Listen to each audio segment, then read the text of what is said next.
After I cleaned it up a little bit, you can see it's fully covered, solid silver weld. It's pretty solid.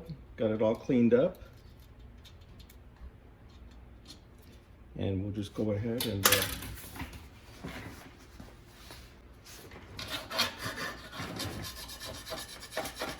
clean it up a little bit.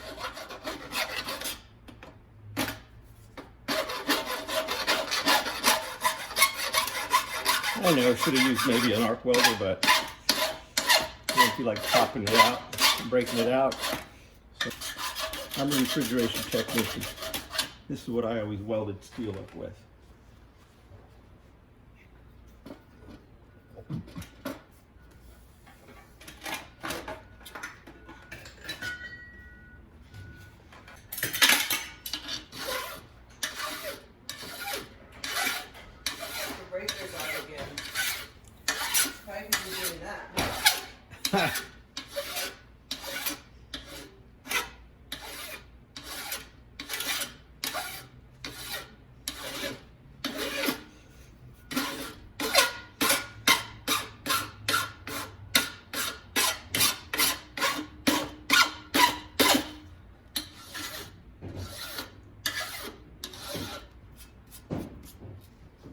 And there you go, all repaired.